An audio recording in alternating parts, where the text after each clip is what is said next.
This is probably my favorite one. Number 8, yeah, but guy. I scanned the internet for negative comments on debates I was watching and lectures and things like that, looking for patterns. And I noticed that one of the biggest barriers to having an open mind is not having a closed mind. It's a failure to understand a basic philosophy 101 principle, which is the consideration of time and relationship.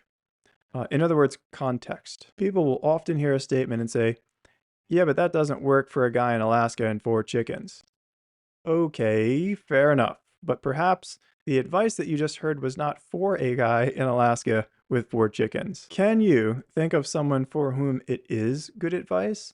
This is what you ought to do. You ought to first understand what a speaker is trying to say. But a lot of us kind of shut down part of our brain as we're listening because we immediately, I have no idea why we do this, immediately, the first thing that we want to think about is this imaginary context in which what the speaker is telling us is not true. We try to imagine a very narrow context in which what we heard is false, especially if what we heard is uncomfortable or invokes change within us. Whoa, huge resistance there. We need to summon Yeah But Guy. Yeah But Guy will come to the rescue and save us from making any changes. Yeah, but that doesn't work for everyone in every context in every single situation, does it? See? Gotcha.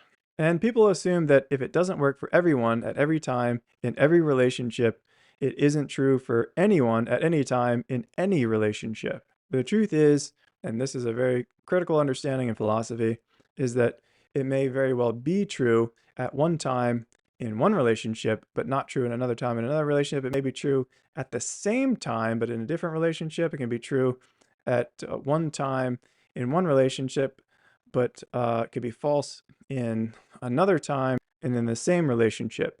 And so you really need to make sure all things line up. When you hear a statement, first think of a time and a context for which the statement could be true. The same statement can be false in one context, but true in another. In particular, a context you haven't thought of yet. The same statement can be false in one relationship or time, but true in another relationship or time, the same exact statement. So in other words, you want to steel man what you're hearing before you straw man it. So steel man, like reinforce an argument, straw man, cut an argument down in basic terms. There's another interpretation of what steel man and straw man means. We're not going to get into that. You should straw man an argument. You should also steel man an argument. And you should do that first. It's more helpful to you as a listener, trust me. You still want to question it, right? Just question it second. Because first you want to make sure you understand what's being said. That's active listening.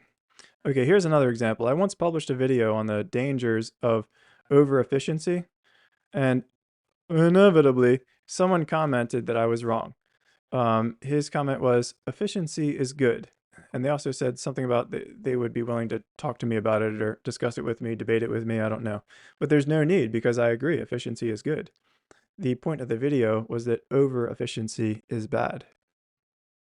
You can find that video on my page. It's called The Difference Between a Job and Work, I think.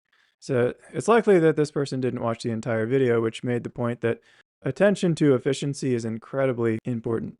However, over-efficiency to the point of neglecting our relationships, our health, is obviously negative. Therefore, it depends on the context. Efficiency can be good and efficiency can be bad.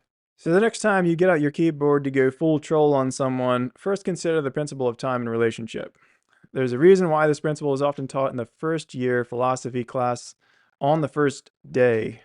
And this is not to be confused with, well, actually, guy, yeah, but guy is, however, equally as annoying, only more closed-minded. And this may be the most common impediment to our ability to listen effectively. After I had watched some lectures online and read the comments, I realized that most of the negative comments were by people who missed the point that the speaker was making. What they had done was they all but discounted an otherwise good point by trying hard to think of a context in which the point that was being made in the video didn't work before thinking of a context in which the point the speaker was making was true. Now, it's important to understand that people do this subconsciously.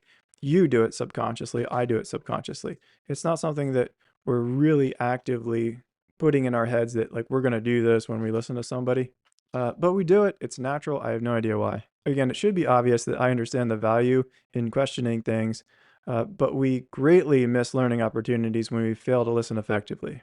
Therefore, the mindset must be to first question ourselves. When listening to someone make a point, first try to imagine a context in which their point would be entirely valid. Then, after you've done that, then you can question the legitimacy of the speaker's claim. And you should question the legitimacy of the speaker's claim, especially if you agree with it. The reason for using this technique is because we tend to miss the big picture. We narrow our perspective while someone is talking. All too often, we focus most of our attention on trying to think of a context in which an otherwise good point doesn't work. Then we use that as a reason to disregard it as a good point for anyone in any context, in any part of the world, at any time in history. So poor listening skills are put on full display when we apply a point someone is making to an extreme and narrow context in order to invalidate and disregard it in all contexts. That is the yeah but guy. We take a reasonably true statement and apply it to one extreme or one narrow and completely different context than was intended.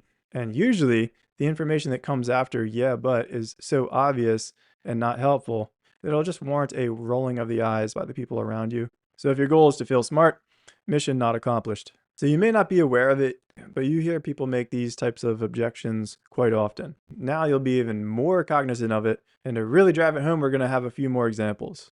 One person might say, many people do not drink enough water, and many people drink too much juice. Someone almost always inevitably chimes in after something like, people don't drink enough water, and says, yeah, but there was a woman who drank too much water and died. That is true, yeah, but guy, thanks. It is still true that many people don't drink enough water and drink too much juice.